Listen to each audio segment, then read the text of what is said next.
Alors, je regroupe les questions là, qui sont sur le même thème. Il y en a plusieurs sur la sexualité. En quoi la sexualité permet-elle à l'être humain d'évoluer? Est-ce que cela aurait pu être autrement? Bon, la sexualité permet à l'être humain d'évoluer par le fait, premièrement, qu'il peut procréer. Procréant, il a la faculté, de par sa génétique, dans la même lignée familiale, de pouvoir revenir au niveau expérientiel, ce que, antiquement, ou ce qu'on appelle encore aujourd'hui, il a la faculté, la possibilité de pouvoir se réincarner. D'une part. D'autre part, les mécanismes de la relation sexuelle, normalement, pourraient permettre à l'être humain d'arriver à un degré d'évolution proche de l'être nouveau, mais cette faculté, elle a servi à quelques rares personnes que l'on va appeler initiées dans l'Antiquité, et elle n'a presque plus et elle n'a presque pas eu la faculté de servir la collectivité au niveau humain. L'être humain n'est pas sur la planète Terre pour la quitter. Il est sur la planète Terre pour l'amener avec elle. Et on va revenir sur ce mécanisme. Au niveau sexuel, lorsque l'homme et la femme arrivent à un point appelé orgasme, si ces deux personnages ont une faculté d'arriver à empêcher l'éjaculation ou à empêcher l'ovulation au niveau de la femme, disons que le tantrisme sert beaucoup plus l'homme que la femme, mais il y a une possibilité d'arriver dans une relation sexuelle non procréative à faire en sorte que l'énergie vitale, donc sexuelle, chez l'homme et chez la femme, puisse désintégrer totalement l'âme, totalement l'ego. Il faut comprendre, premièrement, que l'énergie vitale est de même nature que l'énergie supramentale. Dans l'ancienne étymologie, on parle de l'énergie vitale sous l'appellation énergie éthérique, corps éthérique. On parle aussi de l'éther, on parle aussi de l'énergie supramentale sous étymologie éther. Le corps éthérique, l'énergie éthérique, est une énergie qui permet la constitution d'un corps ou d'une forme et qui permet aussi l'animation évolutive de cette forme. Donc, permet l'évolution évolutive des mémoires de la forme. Au niveau terrestre, le corps supramental, ou le corps éthérique plutôt, porte le nom de corps vital parce qu'il a été terrestrifié, il a été baissé en énergie, il a été densifié, et il permet la vie. Chez l'être ancien, dans l'Antiquité, le corps vital, à un moment donné, s'est subtilisé, il s'est divisé en deux pour pouvoir permettre de créer le centre laryngé, permettant à l'être animal de devenir l'être humain, donc lui donnant la parole, et permettant aussi à cet être de développer un cerveau. La moitié de cette énergie vitale devait servir à la procréation, engendrant par le fait même la sexualité chez l'homme, chez l'être humain, donnant l'homme et donnant la femme. Pour pouvoir s'engendrer, anciennement, l'homme était hermaphrodite, donc il avait 100% d'énergie sexuelle chez lui, lui permettant de se reproduire sans passer par l'accouplement. L'accouplement permet à l'expérience de deux êtres vivants d'engendrer un troisième être vivant, donc permet d'améliorer l'enfant. Permet donc d'améliorer la race par la procréation sexuelle, et il a été nécessaire parce que l'énergie sexuelle a été divisée en deux, un au niveau cérébral et laryngé, l'autre au niveau sexuel. Et c'est pourquoi aussi, tant que l'enfant n'a pas suffisamment développé sa faculté de parole et sa faculté de raisonner, donc tant que l'enfant n'a pas fini la programmation de sa neurologie, il n'a pas la possibilité d'être sexué. Il a un corps sexué, mais il ne vit pas de sexualité comme l'être adulte va la vivre. À l'adolescence, l'ego prend possession de la sexualité, l'enfant cesse d'orchestrer sa programmation neuronique, et l'enfant, normalement, a un langage déjà développé. Alors, pour finaliser, le centre laryngé va terminer la mutation au niveau de la voix et la réorchestration psychologique, donc la mutation de l'enfant sans sexualité à l'adulte procréateur. Lorsque l'énergie vitale, donc de même ordre que l'énergie supramentale, celle qui amène l'intelligence spontanée, celle qui permet aussi l'amour intelligent, peut être focalisée, peut être rassemblée, peut être fusionnée à l'insu de l'ego. Et c'est d'ailleurs le travail de l'évolution de l'humain.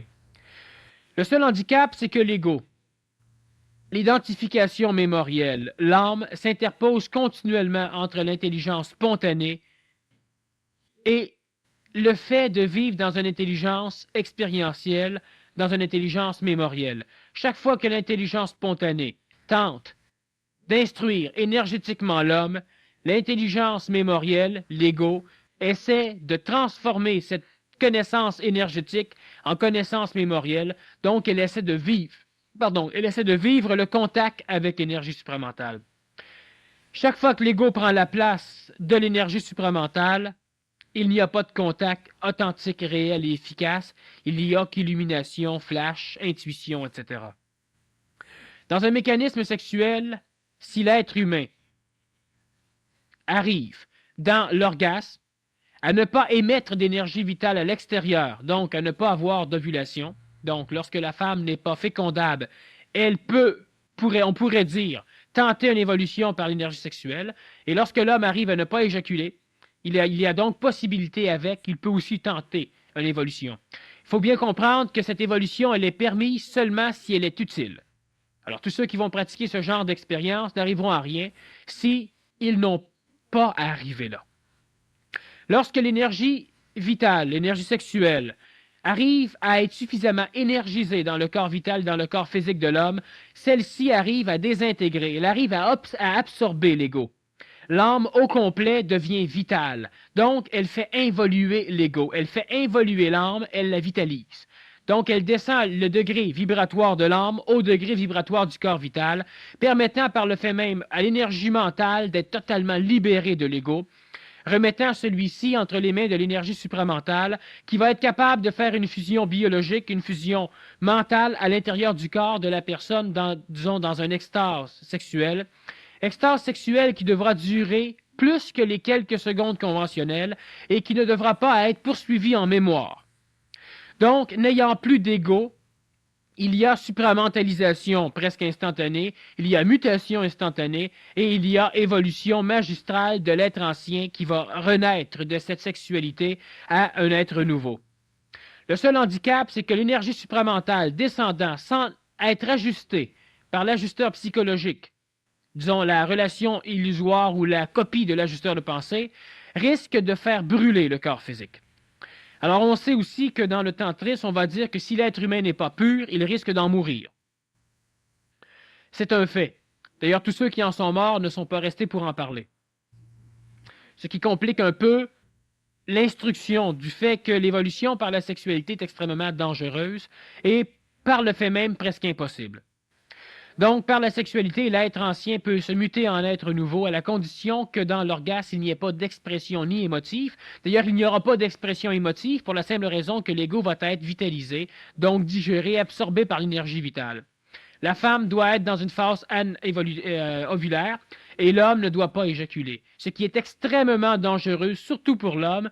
Et lorsque l'homme arrive à cette phase, si la femme a suffisamment de travail, de conscientisation de fait, il y a possibilité que l'ego soit totalement résorbé au niveau du plan vital, ce qui va permettre au corps physique, au corps vital, d'aller épouser, d'aller se fusionner au corps mental et au corps supramental, parce qu'il n'y aura plus de corps égoïque.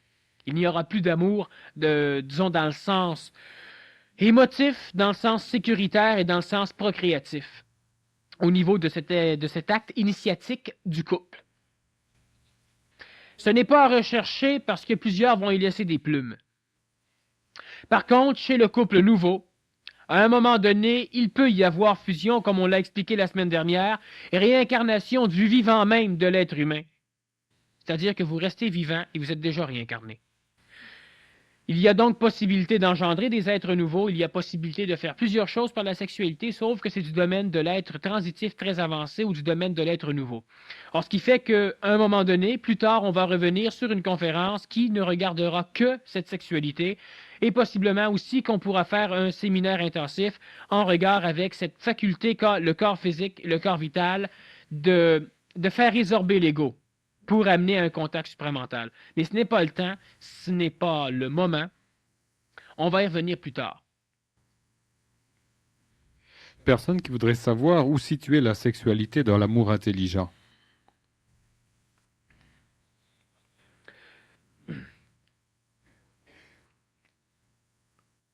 La première forme intelligente de sexualité, cela va de soi, c'est la procréation. Alors l'homme, la femme ne feront plus d'actes sexuels seulement pour s'énergiser vitalement chez l'homme, astralement chez la femme, mais lorsqu'ils vont accomplir un acte sexuel, ce sera pour procréer. Procréer dans un cadre particulier pour permettre la possibilité d'une naissance d'un corps physique qui permettra un contact plus rapide au niveau supramental, c'est-à-dire d'un corps physique plus approprié à ce contact. Il va de soi que n'importe quel enfant qui va naître d'une mère et d'un père terrestre n'aura pas à la naissance ce contact supramental.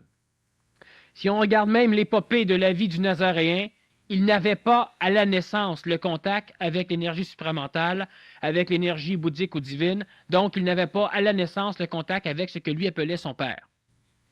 Il l'a eu vers les 12 ans. Il l'a eu là où la puberté a commencé, là où il a pu commencer à devenir un homme, un adulte. Il a finalisé ce contact beaucoup plus tard et à un moment donné, il l'a suffisamment finalisé qu'il a commencé à parler, donc à se promener. L'autre mécanisme intelligent de la sexualité est lorsque vous avez suffisamment, et là il y a un danger minime, que vous allez finir de toute façon par surmonter, d'ici quelques semaines, d'ici quelques mois ou d'ici quelques dizaines d'années. Mais ce n'est pas un gros danger. Celui d'être capable de comprendre les besoins temporaires du corps vital de l'homme qui, lorsqu'il manque d'énergie, puise dans l'ego, donc donne une insécurité vibratoire à l'ego, obligeant donc l'homme à rechercher la vitalité de la femme, donc poussant l'homme à un acte sexuel. Et lorsque vous allez être suffisamment énergisé pour comprendre le besoin émotif de l'ego féminin, qui est prêt à donner de l'énergie vitale en échange de l'ego, en échange de la vibration rassurante, sécurisante, émotive de l'homme. Alors, ce qui fait que de temps en temps, l'être transitif est capable d'entrevoir le fait que biologiquement, physiquement, une relation sexuelle serait bon pour lui. Exactement comme s'il irait prendre un cornet ou un verre de bière ou aller voir un film. Alors, à un moment donné, l'être transitif passe par des plans de rechute, cosmiquement, on pourrait dire, par des temps de repos. Mais évidemment, l'être ancien appelle ça temps de rechute, mais ce sont des temps de repos où l'être évolue et s'énergise, conscientise, comprend, donc n'a plus besoin de développer l'abstinence, parce qu'il n'en a simplement pas le goût. Bon. Alors, il n'a pas besoin de faire comme un saint, il vit. Et à un moment donné, il a un temps de repos. Alors, tout ça crée des rechutes, apparemment. S'il a suffisamment d'énergie mentale, il va voir là une intelligence dans la relation sexuelle pour permettre un ajustement d'évolution. Alors, la femme, elle a besoin de repos, à un moment donné, elle descend en énergie. Alors, elle aurait besoin d'aller chercher de l'énergie chez quelqu'un, chez un homme, par exemple, au niveau émotif, au niveau affectif. Alors donc, même si elle se dit, « Oh oui, mais si je vais avoir une relation sexuelle, de toute façon, l'homme, je vais lui donner la relation sexuelle pour aller chercher quelque chose, mais en fin de compte, je gaspille un peu d'énergie vitale, je fais ceci, je fais cela. » C'est pas grave. La femme, elle doit être suffisamment énergisée pour dire, « Oui, mais présentement, je n'aurais besoin. » Une fois que j'aurai fait ça, après ça, je vais pouvoir l'oublier pendant un bout de temps. Il y a une raison mauditement intelligente de le faire, ajuster. L'homme va se dire, bon, ça y est, là, j'ai le goût d'avoir une relation sexuelle avec une femme. Là, du moment que j'en vois une, là, je commence à avoir des vibrations d'ordre physique et vital. Mais je sais très bien que, non, c'est pas ça l'idée pantoute.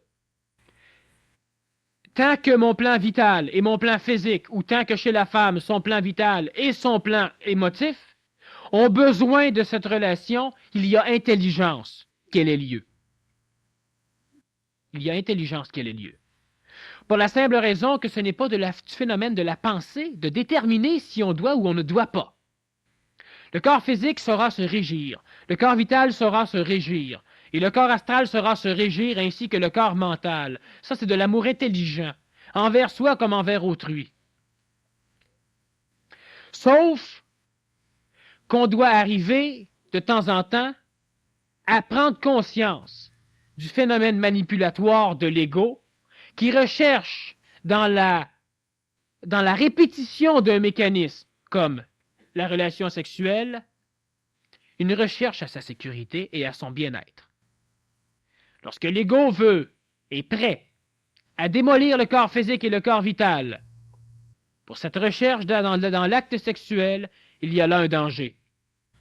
Lorsque l'ego de la femme est prêt à démolir son corps physique et son corps vital, dans la recherche de l'affection au niveau de l'ego astral, il y a un danger. Lorsque ça fait un bout de temps, lorsqu'à un moment donné, on croit qu'il y aurait intelligence de le faire, de procéder, parce que chez soi, on a encore des parties qui vibrent d'une façon inécologique, on procède, c'est écologique. Mais lorsqu'à un moment donné, on n'en voit plus l'intelligence, mais on l'intellectualise, et c'est là le danger. Lorsqu'on va dire, bon, ben là, je n'ai besoin, fait que c'est quand même évolutif, ça va me calmer. Oui, mais s'il faut te calmer tous les heures, il y a un problème. Alors, ce qui fait que le danger, c'est cela. Chaque fois que le corps vital émet, rayonne, il doit absorber un peu dans l'énergie vitale de l'ego. Baissant les vibrations de l'ego, il obnubile sa faculté de créer une conscience illusoire. Autrement dit, il diminue l'état de conscience de l'ego. Diminuant l'état de conscience de l'ego se sent sécure parce qu'il voit moins. Mais lorsque l'ego va vouloir revenir à son état de conscience après l'acte sexuel, le lendemain matin ou quelques heures après, il va devoir aller chercher de l'énergie quelque part. Soit au niveau mental, baissant votre faculté de raisonner, soit au niveau vital qui déjà est en pénurie suite à l'acte sexuel, donc fatiguant le corps physique et même le rendant à long terme ou à moyen terme malade. Alors il y a donc des ajustements à faire au niveau de la relation sexuelle, mais on ne doit pas penser qu'elle est évolutive comme elle a servi dans l'Antiquité chez certaines constitutions physiques, chez certaines initiés et chez certains maîtres. La sexualité, c'est un contact au niveau de l'ego, du plan vital et du plan physique. Lorsque l'être nouveau a un contact sexuel, lorsque l'être nouveau accomplit un contact sexuel, c'est dans le but de procréer. Alors, comme disait François un jour où j'ai dit cela en conférence, j'espère que c'est pas pour tout de suite l'être nouveau.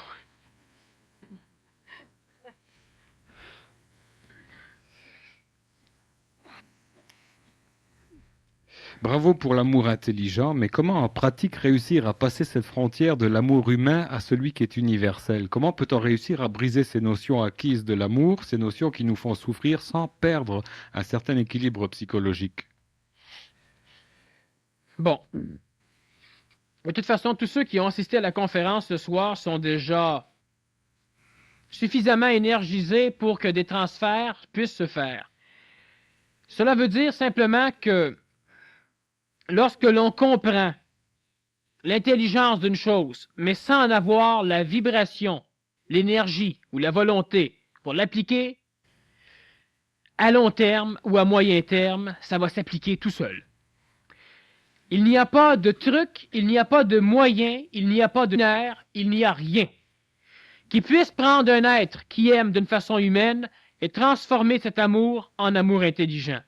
Si on programme, si on fait un lavage du cerveau chez cet être, on aura l'illusion qu'il exprime de l'amour intelligent. Mais n'importe quel être nouveau verra immédiatement et instantanément qu'il est programmé, qu'il n'a même plus de conscience de cet amour intelligent. Alors donc, il n'y a pas de moyen. On en parle ce soir pour préparer le terrain. On en parle ce soir, j'ai expliqué aussi, pour qu'énergétiquement, des choses soient placées. On en parle aussi pour vous permettre que lorsqu'à un moment donné, vous allez vibrer différemment, apparemment sans cœur, mais qu'au fin fond de vous, vous allez respecter, mais sans exprimer d'une façon humaine l'amour, suite à cette conférence, l'ego va pouvoir être rassuré et ne vous empêchera pas d'exprimer cet amour intelligent. À un moment donné, la personne, elle est seule, elle est dans son salon mortuaire et elle ne pleure pas, et l'ego va dire, suis-je folle? Suis-je tout à fait inhumain? Suis-je sans cœur? Et là, l'ego va essayer d'exprimer le pleur, de s'assujettir à la collectivité, d'être normal. Une fois qu'on a entendu une conférence comme celle de ce soir, on va découvrir qu'effectivement, on respecte celui qui est mort ou celle qui est morte, qu'on l'aime, à un point tel qu'on ne peut pas pleurer, parce qu'on ne peut plus pleurer pour soi, parce qu'elle est partie. Alors, ce qui fait que cette conférence, elle a surtout pour objectif, à court moyen terme, de vous faire comprendre ce qui va se passer chez vos enfants, chez vos voisins ou chez vous. Le temps seul fait que vous allez accumuler suffisamment d'énergie par compréhension mentale, par compréhension intellectuelle de prime abord, par bouleversement émotif ou par choc psychologique, que vous allez finir par passer ce stage d'homme ancien à être transitif, et d'être transitif à être nouveau. Et de femme ancienne à être transitif, et d'être transitif à être nouveau. Souvent, l'ego recherche le miracle, parce que lorsque l'ego voit dans l'amour intelligent l'élimination des souffrances, l'ego ne voit pas non plus qu'il y a aussi l'élimination de l'ego. Parce qu'il n'y a pas d'amour intelligent avec un ego qui est sélectif et qui sélectionne. Il n'y en a pas. L'amour intelligent, c'est au-delà de la pensée. Donc, ça ne s'acquiert pas par intellectualisme, ça s'acquiert par énergie. Plusieurs parmi ceux qui viennent de temps en temps aux conférences savent qu'effectivement, la majorité de ce qui est transmis au niveau d'une conférence est énergétique. Ça ne se retient pas. Et de temps en temps, c'est frustrant pour l'ego, parce que la personne part et elle dit oui, c'était beau, mais comment appliquer? Je veux dire, tu sais, c'est ça. Et c'est fait pour ça. La parole transmet l'énergie. L'énergie, c'est quoi? Ça ne manipule pas, ça ne fait rien. Si c'est en affinité, en résonance vibratoire avec vous, avec votre conscience, ça va être intégré. Et ce n'est pas mon énergie. C'est une énergie intelligente. Et si ce n'est pas en résonance avec vous, ça ne fait rien. C'est drôlement plus intelligent que la parole, qui peut même transformer quelqu'un qui n'est pas en résonance. Ce que je ne fais pas ici. Alors donc, il n'y a pas de truc, il y a énergétiquement un degré potentiel d'arriver à l'émettre, et au niveau de l'ego, il y a instruction. Que lorsqu'un jour vous allez le vivre, que celui-ci doit le laisser vivre. C'est bien beau l'amour intelligent, c'est pas beau du tout. C'est inaccessible à l'homme ancien, c'est accessible à l'homme transitif, et c'est exprimé par l'homme nouveau. Même phénomène chez la femme. Alors on va dire, bon, alors il n'y a rien à faire avec ça. Ça ne change rien. Moi, ça ne me touche pas. Une personne qui dit, bon, ben, il n'y a rien à faire avec ça. Dans 2 ans d'ici, elle peut être une personne qui va aimer d'un amour intelligent. Qu'elle dise, il n'y a rien à faire ou qu'elle dise, il y a tout à faire, ça ne change rien. Ça ne regarde pas sa pensée. Ça fait partie de ce qui ne se pense pas. Ça fait partie de ce qui se vit. Chose est certaine, c'est que l'être humain est en phase de mutation. Et plus cela va changer, plus cela risque d'être traumatisant pour l'ego. Ça va être souffrant, pénible.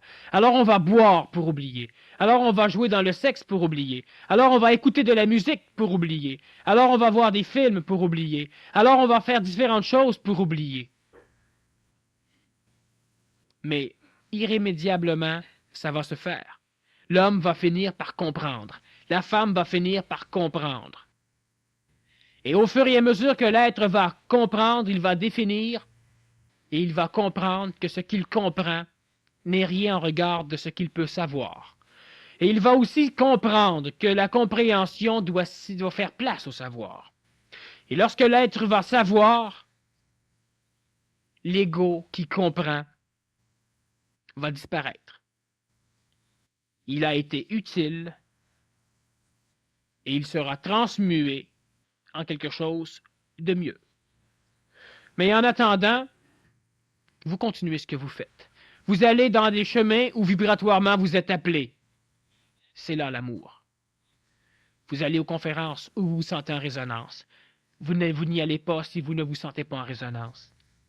Vous allez dans des séminaires où vous sentez une affinité ou une attraction. Vous n'y allez pas sinon. Vous allez dans des dogmes, dans des églises, dans des religions où vous vous sentez en résonance. Mais vous sortez lorsque vous n'avez plus de résonance.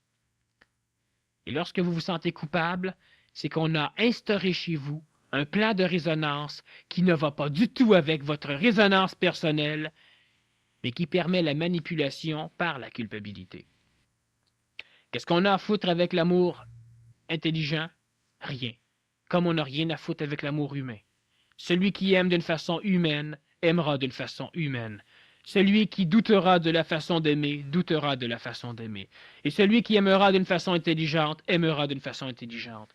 Entre-temps, ce n'est pas question de choix, ce n'est pas question de discipline, c'est question d'énergie.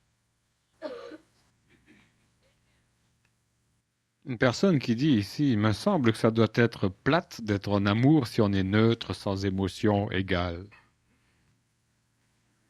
Effectivement, il lui semble. Et c'est normal parce que lorsqu'on ne connaît pas quelque chose, il nous semble toujours quelque chose. Il me semble que ça doit être intéressant de partir dans une navette spatiale. Il me semble que ça doit être intéressant de vivre dans un pays chaud. Il me semble bien des choses lorsqu'on ne connaît pas. Et surtout lorsqu'on a à se transformer, lorsqu'on a à changer.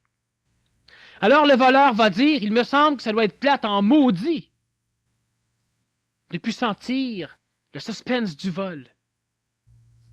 Alors le meurtrier peut dire, il me semble que ça doit être plate en crime. Quand je tue, je vis, je sens quelque chose. Il y a un gars qui tue pas. La vie doit être plate en maudit. Moi, je vois un gars sur la rue, puis tu sais, il me voit pas. Ça me tente d'y tirer une roche par la tête. C'est plaisant, tu montes sur un building, tu laisses tomber des œufs à terre. Le gars qui fait pas ça, me semble. Ben oui. Mais celui qui le fait pas, ben il vit d'autres choses. Puis lui avec, il lui semble que ça. Mais l'être nouveau lui semble pas. C'est pas plate, c'est différent. C'est pas plate, c'est différent. Et lorsqu'on ne l'a pas vécu, on ne peut pas savoir. Et parce que l'on pense, il nous semble.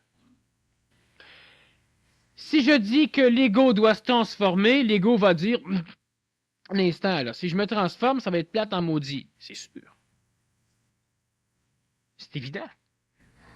Parce que tu vas devoir mourir un petit peu pour renaître à quelque chose que tu ne connais pas.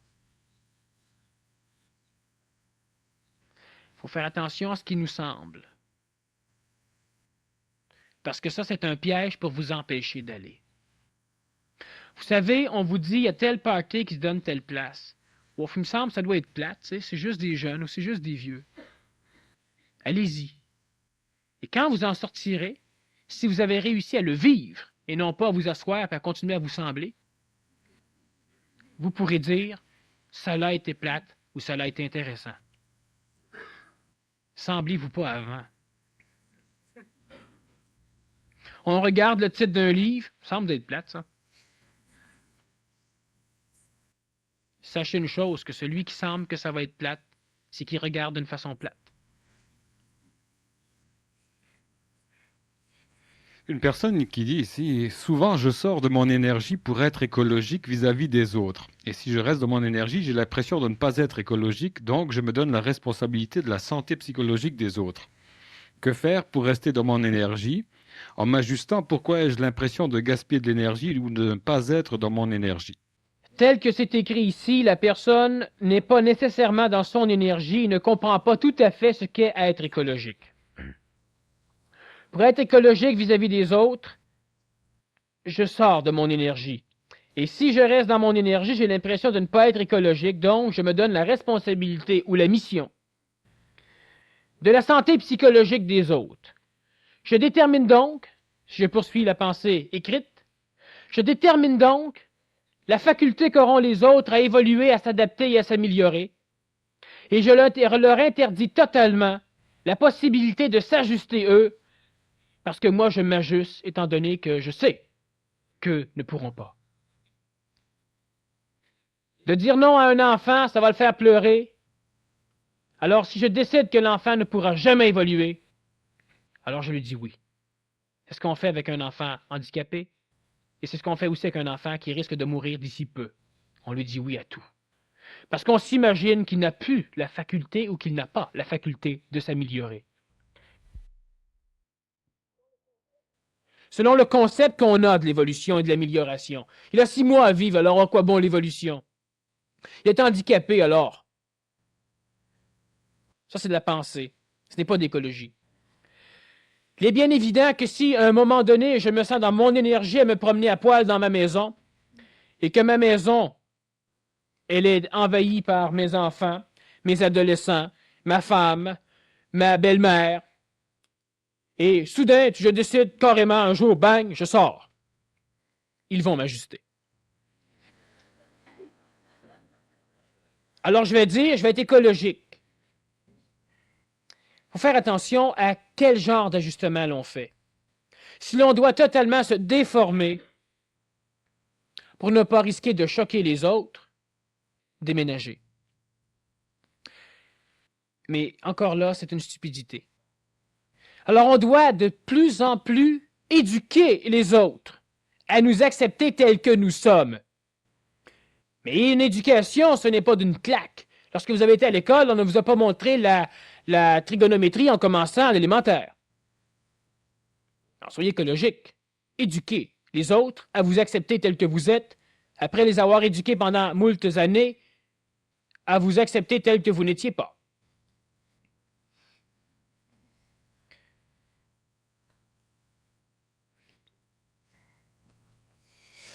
Considérant que tous nous sommes des personnes en transition, peut-on considérer qu'il est normal dans un couple que chacun doit faire son cheminement indépendamment l'un de l'autre, sans que chacun ne se sente obligé d'aider l'autre à progresser plus vite? Comment faire réaliser à l'autre le respect de son rythme d'évolution propre, et ce, sans aucune intervention?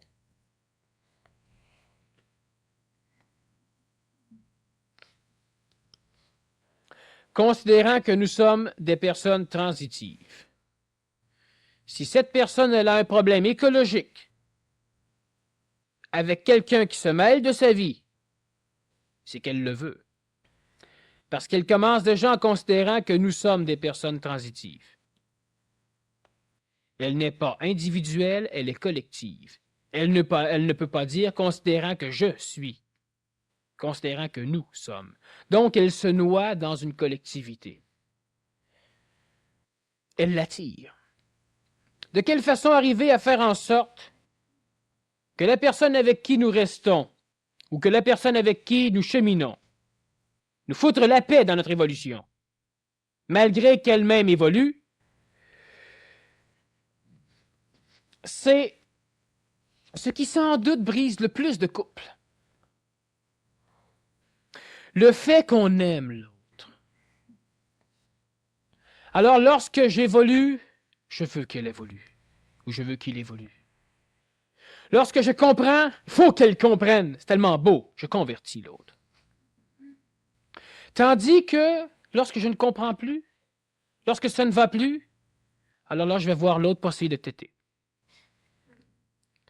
Là, je dis à l'autre, ben oui, mais tu sais, arrête de penser à ça, là. Mais quand moi, ça me tente d'y penser, puis l'autre, ça ne tente pas, il faut que l'autre la pense avec. Alors, je vais encore chercher de l'énergie. C'est ce qui brise la majorité des couples qui, apparemment, de l'extérieur, font un cheminement de conscientisation ou d'amélioration. Je viens de découvrir la méditation transcendantale. Je rentre chez moi, il faut que ma femme et mes enfants en fassent, c'est bon. Je viens de découvrir la manipulation. Je suis manipulé par mes désirs émotifs. Je veux boire du vin, mais je n'en bois pas. Ma femme veut en boire et elle en boit. Alors non! Tu vois pas que tu te fais charrier, tu vois pas que tu te fais. Fous-y donc ton verre de vin dans le visage. C'est important, c'est ce qui brise la majorité des couples qui se conscientisent. On a l'impression que parce qu'on chemine ensemble, j'ai déjà dit que si on attachait 2 oiseaux l'un à l'autre, malgré qu'ils aient 4 ailes, ne pourront pas voler. Parce que 2 êtres cheminent ensemble. Ils doivent cheminer individuellement et librement. Ça démolit les enfants, ça démolit la femme, ça démolit l'homme. Je comprends, je vis quelque chose, l'autre, présentement, n'est pas dans cette énergie de compréhension, elle baisse en vibration, n'importe quoi, elle ne le vit pas, elle ne le comprend pas, c'est son affaire. Ce n'est pas la mienne. Mais parce que moi, je suis assujetti à ne pas être capable d'assumer seul mon amélioration, je crée l'idée de l'évolution dans le couple. C'est vrai et c'est faux. Alors, parce que je comprends, je ne peux pas m'assumer. Je ne peux pas assumer ce que je comprends, ce que je vis. Je dois forcer l'autre à le vivre parce qu'à deux, c'est vrai. Alors là, maintenant, je peux assumer parce que l'autre le vit. Et lorsque je descends, lorsque j'ai une dépression énergétique, je ne parle pas d'une dépression totale, mais lorsque je perds un peu en énergie, lorsque j'ai un down. Alors là, je ne veux pas qu'on me parle d'évolution, je vais encore chercher de l'énergie, je vais têter parce que je ne suis pas capable d'assumer mon propre bas énergétique. Lorsque moi, je vois ma femme dans un bas énergétique, je viens la voir et je lui dis, est-ce que je peux t'être utile? Il y a des possibilités qu'elle ne me réponde pas.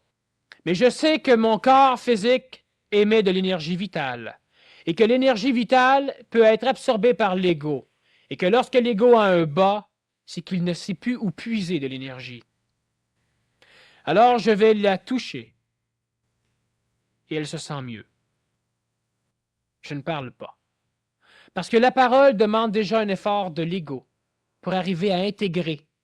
Parce que chaque fois qu'un mot rentre, il doit être placé au niveau mémoriel pour que l'ego sache qu'est-ce que ce mot veut dire. On doit analyser l'intonation, la voix et tout au niveau égoïque à ce moment, et c'est dangereux. Alors je ne parle pas. Au lieu de passer par la parole qui devra demander à l'ego une perte d'énergie, je touche. Je frotte. Je masse. Je laisse libre. Je ne dis rien. Si elle n'a pas besoin de moi, elle va me dire « Oh, laisse-moi en paix. J'ai besoin d'être seul. » Je l'aime à un point tel que je lui permets d'être seul. Ce n'est pas de l'amour humain. Alors je dis « Très bien. Si tu as besoin, je suis là. » Je m'en vais. Lorsque je suis dans un bas, ma femme peut faire la même chose. Mais si elle est dans un bas et je vais la voir, voyons, qu'est-ce que t'as? Tu devrais te péper, tu ne vas pas te manipuler, tu te fais charrier, là, tu es dans un down parce que tu as des idées qui... Franchement, je suis dans un down, donc je ne peux plus rien comprendre. Fait que le cave avec ses idées. Rien à faire. Et vice-versa pour l'homme et pour la femme. Et lorsque je suis dans un haut, et là, je me sens bien. Ouais, moi, je me sens mal. Fait que veux-tu fermer ta maudite gueule? Je veux dire, moi, je me sens tout mal, puis l'autre, il est là, qui te barouille d'enthousiasme, qui vient me voir, puis il se sent bien, lui. C'est encore plus déprimant. Il y a un respect mutuel dans l'évolution du couple qui se doit. Ta femme ne comprend pas. Puis après, toi, comprends-tu qu'elle peut ne pas comprendre? Ton mari ne comprend pas. Et puis après, toi, comprends-tu qu'il peut ne pas comprendre? Non. On est collectif. Alors on veut que tout le monde comprenne en même temps. C'est ce qui brise la majorité des couples qui sont en croissance ou qui sont déjà conçus. Ça va pas? Non. Dis plus rien, touche. L'autre veut rien savoir? Parfait. Il est en train d'apprendre à s'assumer. Merde, nuisez-le pas pour pouvoir l'aider. Je suis là si tu as besoin. Mais il y a un problème, c'est que la majorité des êtres anciens ou transitifs manipulent. Alors la personne, elle va dire, OK, va-t'en, si j'ai besoin, je vais te chercher. Et à un moment donné, elle va un petit peu mieux, et là, il a besoin qu'on lui prouve qu'on l'aime. Alors elle va dire, je ne vais pas lui demander, oh, c'est pas nécessaire qu'il soit conscient, il devrait, s'il m'aime, voir que maintenant j'ai besoin. Fait que si l'autre ne vient pas comme un chien, à un moment donné, 2, 3, 4 heures après, il passe, la personne revient, mais elle va avoir quelque chose contre lui. si tu m'aurais aimé, si tu m'aimerais, tu aurais vu qu'à un moment donné, là, il s'arrêtait le temps que tu viennes. Tu viens toujours quand je veux pas, mais tu viens jamais quand je veux. Alors moi, je dis, quand tu seras suffisamment intelligent pour le dire quand tu as besoin, puis pour le dire quand tu n'as pas besoin, je serai là quand tu auras besoin, et je ne serai pas là quand tu n'auras pas besoin. C'est facile en maudit, hein? Oh, mais tu devrais le savoir! Non, si toi, tu n'es pas capable de le savoir à temps, demande pas moi de le savoir pour toi. Bye-bye. La personne souffre. Puis à un moment donné, elle découvre qu'effectivement, quand elle a besoin d'aide, on vient. Quand elle n'a pas besoin, on va. Je parle du couple. Je ne parle pas du voisin ou de la sangsue d'énergie qui, à un moment donné, est toujours à votre porte. Il faut faire attention au niveau du couple, parce que bien souvent, croyant qu'on veut aider l'autre, on le nuit. C'est relié à l'amour de l'homme ancien et de la femme ancienne. L'évolution dans un couple se fait individuellement. Quand vous marchez, laissez l'autre. Tendez-lui une main. Si elle n'accepte pas la main, prenez-y pas le poignet.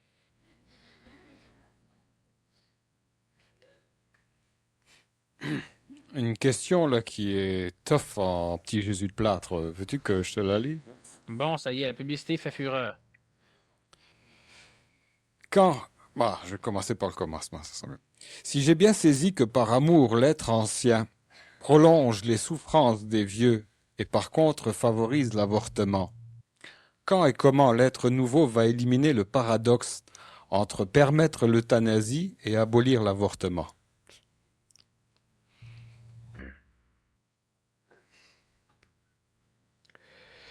Premièrement, l'être nouveau n'ira jamais empêcher l'euthanasie ou permettre l'euthanasie chez l'être ancien. Et il n'ira pas non plus permettre ou empêcher l'avortement chez l'être ancien. L'être nouveau va fonctionner dans un monde d'êtres nouveaux.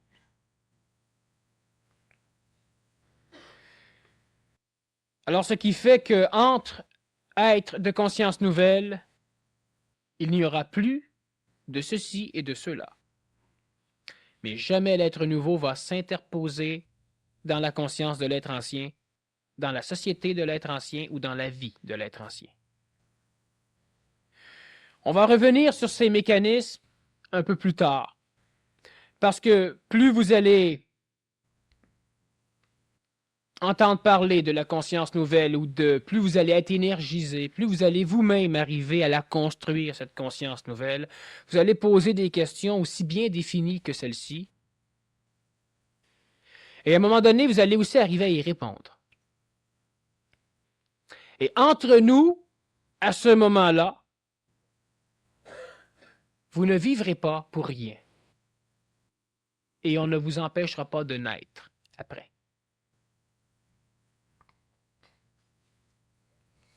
Il y a tellement de questions que Il y a tellement de réponses. faudrait faire un marathon là pour le peu de Alors temps on qu'il va nous y reste. aller, ok, Ok. vas-y, on va essayer. L'homme devenu son propre maître vit-il une très grande solitude? Si oui, l'aime-t-il? S'il l'aime, il ne vit pas de solitude. S'il ne l'aime pas, il en vit une. Quelle différence entre l'âme, l'ego, l'esprit, le subconscient? Bon, c'est une question qu'on répond d'une façon extrêmement explicite dans le séminaire que je donne sur l'être nouveau. L'expliquer ici, c'est trop rapide. L'âme, c'est le constituant, c'est comme un œuf. L'ego, c'est le jaune de l'œuf, la densification de toutes les mémoires expérientielles. Le subconscient fait partie de ce qu'on appelle les mémoires volatiles, choses qui peuvent disparaître avec le temps et choses qu'on peut aussi aller tripoter par l'hypnose, par exemple, et par le vécu quotidien. L'esprit n'a rien à voir avec l'âme. L'esprit est ce qui fait partie des plans extraterrestres, en l'occurrence l'énergie supramentale, l'énergie bouddhique et l'énergie divine, ce que le Nazaréen appelait les cieux. Tandis que le ciel, où vit l'âme, où vit le Dieu créé par l'homme à l'image de l'homme et à la ressemblance de l'homme, le Dieu qui punit, le Dieu qui a des armées pour défendre, le Dieu qui a des commandements qu'on doit respecter sinon il est frustré, ce Dieu fait partie de ce que le Nazaréen appelait le ciel. Dans le ciel, il y a l'âme de l'homme. Et dans le ciel, l'âme vit immortellement. Mais dans le ciel, il y a une partie infernale, matérialisée dans le monde des morts. Dans le ciel, il y a une partie purgatorielle, où l'âme est digérée. Et dans le ciel, il y a une partie paradisiaque, où l'âme va finir sa digestion planétaire dans l'âme planétaire, donc dans le ciel, pour libérer l'esprit.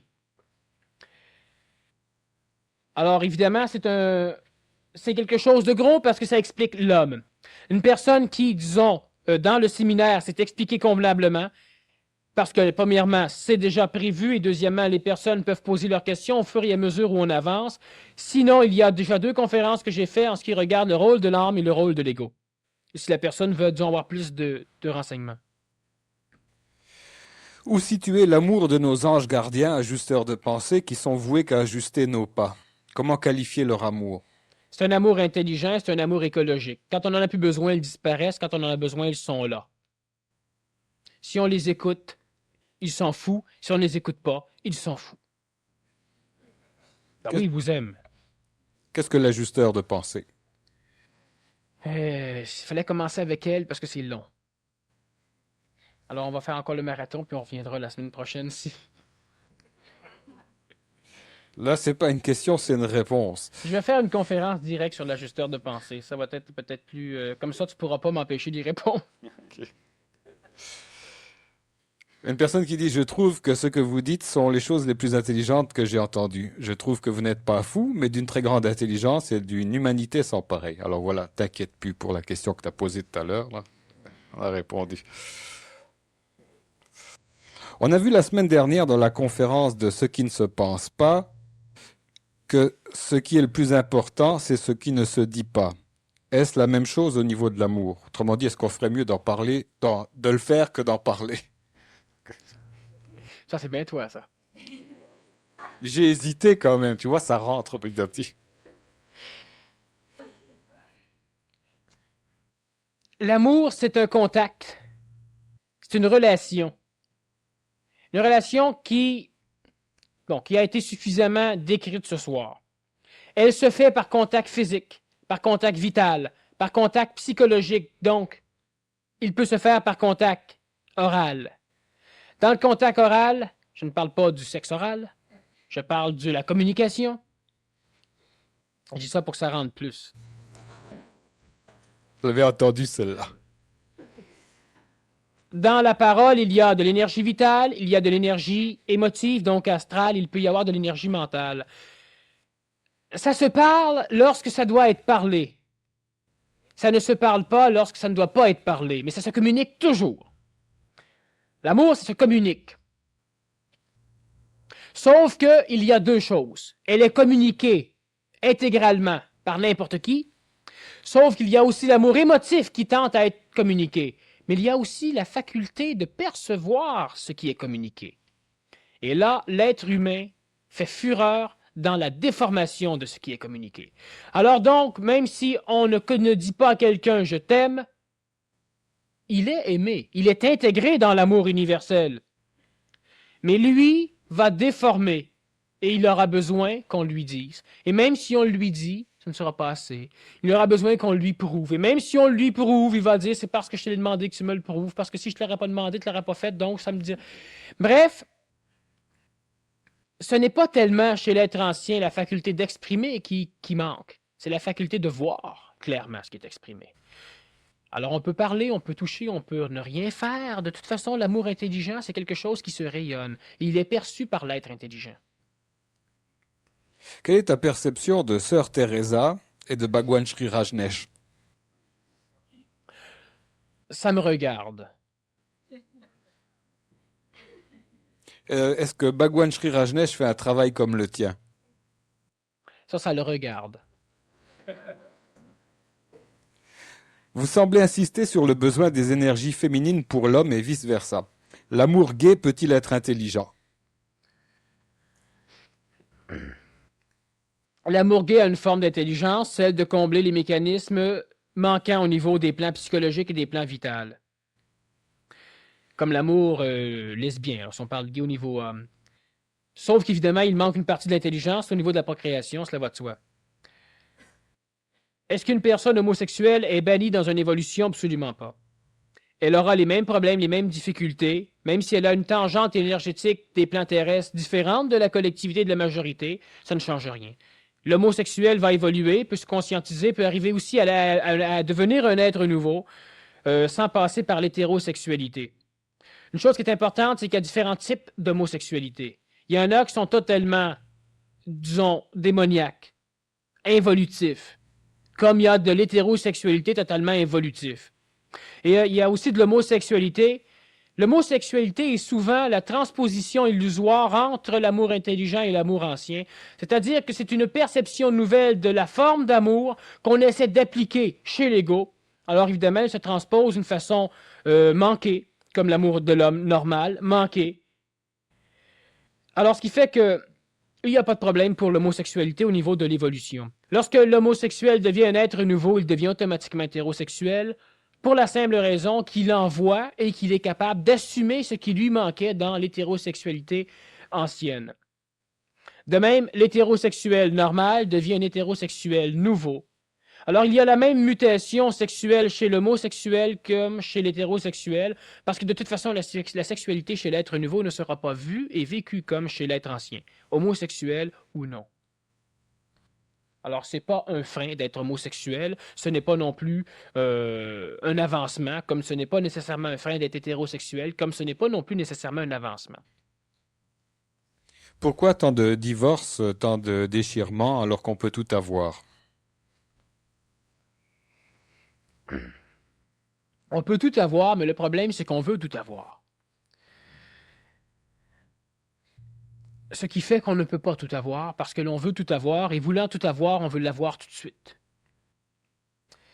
Pourquoi tant de divorces? Parce que l'être humain s'aime d'un amour ancien. Lorsque ce que l'autre me rapporte, parce que j'aime ce qu'elle me rapporte, je n'aime pas elle, ou lui. Lorsqu'elle ne me rapporte plus ce que je veux, je ne l'aime plus. Alors je vais donc essayer d'avoir ailleurs ce que j'ai besoin. On va parler d'amour. Tu ne m'apportes plus suffisamment d'amour. Bon, parlons d'amour, mais c'est le même phénomène.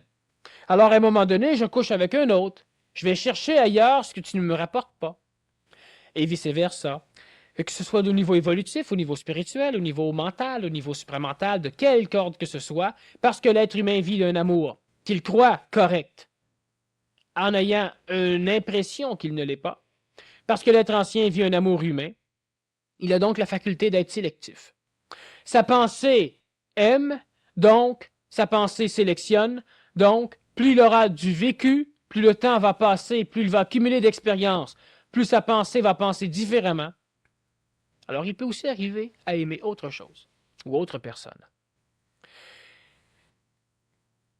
On a déjà fait des conférences sur le couple dans l'ère nouvelle. Et j'ai déjà aussi tenté de faire une conférence sur le couple actuel. Et il se trouve que le couple ne veut rien savoir du couple actuel, il veut tout savoir du couple nouveau. C'est un gros problème. Vu que le temps passe, on pourra peut-être revenir à un autre moment donné faire une conférence sur le couple ancien. Mais pour l'instant, les divorces sont causés par une irrésonance énergétique pour la simple raison que l'être aime d'une façon émotive, d'une façon ancienne. Ça ne peut pas amener à autre chose qu'à un divorce. Ou à, non pas un divorce, mais à des problèmes conjugaux. L'être humain peut-il refuser le contact avec son propre esprit? Mais l'être humain ne fait que ça. Est-ce que c'est parce qu'il conteste? Il ne fait que ça. Regardez ce qui arrive. Vous avez une expérience. Bon, la semaine prochaine, on va revenir sur le mensonge cosmique et sur le pourquoi de l'ignorance. Pourquoi l'homme ignore? Pourquoi en naissant, on ne sait pas d'où on vient?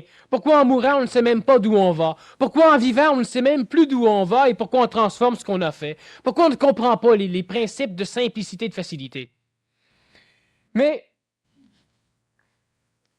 refuser le contact, contester le contact, pour l'instant, c'est normal. Parce que l'homme étant serti de mensonges cosmiques, parce que l'homme vivant dans un monde qu'il se crée, parce qu'il n'a pas la faculté de voir le monde, alors il crée le monde à partir de la parcelle de ce qu'il a perçu. Et c'est normal.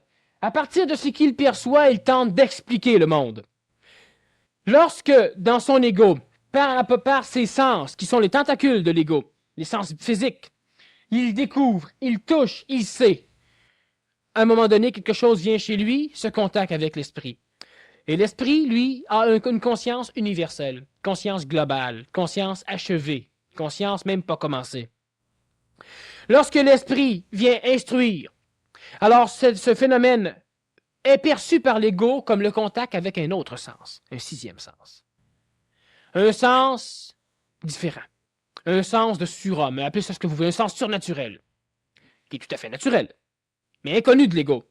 Alors ce message vient et il est mélangé au message de l'ego.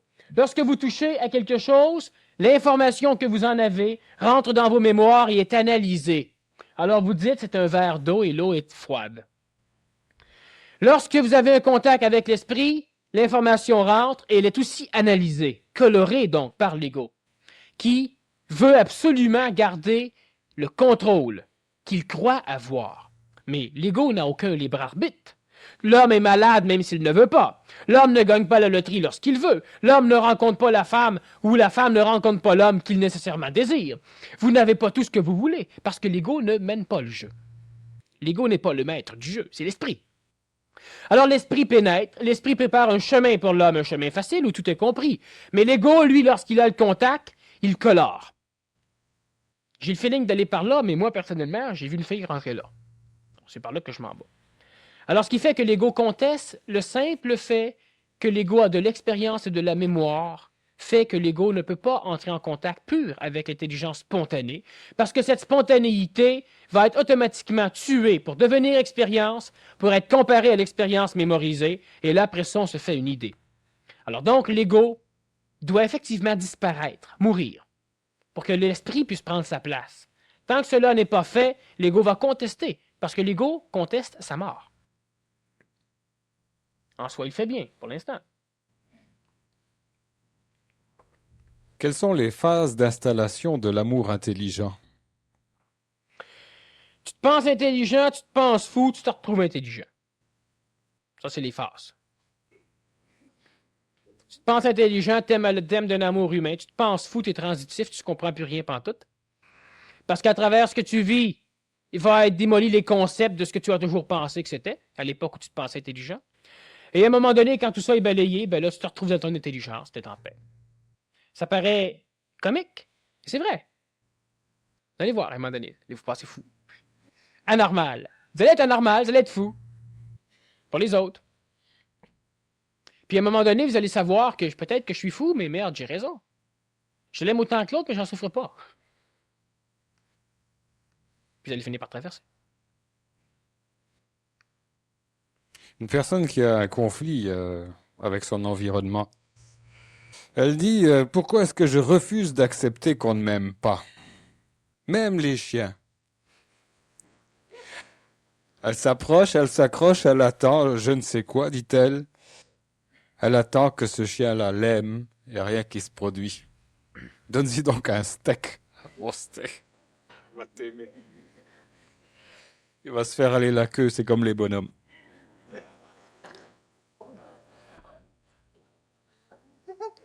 J'ai le temps que je parle. Ah, mais je place ça à la fin, je sais que ça va être censuré sur la cassette. Non, censure pas. Pourquoi est-ce que je refuse d'accepter qu'on ne m'aime? C'est parce que la personne n'est pas capable de s'assumer. La grande majorité des hommes et des femmes ne sont pas capables de s'assumer. Premièrement, ils ne sont pas capables d'assumer leur solitude. Ils s'ennuient. Deuxièmement, ils ne sont pas capables d'assumer leur dépression. Ils manquent d'énergie. Ils ne sont pas capables d'assumer ce manque d'énergie. Troisièmement, ils ne sont pas capables d'assumer leur évolution. Alors, ils recherchent à l'extérieur d'eux. Quatrièmement, ils ne sont pas capables d'assumer leurs problèmes psychologiques, donc d'assumer leurs propres énergies. Alors, ils vont rechercher qu'on leur en donne. Ils vont rechercher à être aimés. Ils ont besoin d'être aimés parce qu'ils ont besoin de se sentir utiles. Parce que cinquièmement, ils ne sont pas capables d'assumer ce savoir. Donc, ils ne sont pas capables de voir qu'ils sont utiles. Et l'ego a l'impression qu'il ne pourra pas survivre, qu'à un moment donné, il n'aura pas d'immortalité parce qu'il ne sert à rien. Alors donc, l'être humain a donc automatiquement besoin de se sentir utile. Pour se sentir utile, il doit se sentir aimé, parce qu'on aime ce qu'on a besoin. Chez l'homme ancien. Ce que vous avez besoin, vous l'aimez. Si on a besoin de moi, on va m'aimer. Si on n'a pas besoin de moi, on ne m'aime pas. Si on ne m'aime pas, on n'a pas besoin de moi. Si on ne m'aime pas, je suis donc inutile. Si je suis inutile, qu'est-ce que je fous? L'être, il est toujours aussi utile, mais il n'a pas vu dans quel cadre il était utile. Il croit qu'il doit être utile aux autres. Absolument pas. Il doit être utile à la planète. Il doit être utile au cadre dans lequel il évolue. Et à un moment donné, la personne, elle va finir par être capable de s'assumer. Et elle va finir par sentir qu'à l'intérieur d'elle, il y a suffisamment d'amour pour qu'elle puisse elle-même s'aimer, sans quémander à autrui. Et lorsqu'elle va être capable de s'aimer, faites confiance que le chien va venir la licher. N'importe quel être humain va venir la courir. Parce que lorsqu'un être ancien rencontre quelqu'un qui s'assume, il s'approche de lui parce qu'il veut prendre de son énergie. Daniel, le 5 et 6 avril prochain, tu donnes un séminaire sur l'être nouveau. C'est une fin de semaine intensive. Là, peux-tu nous en parler brièvement, conclure?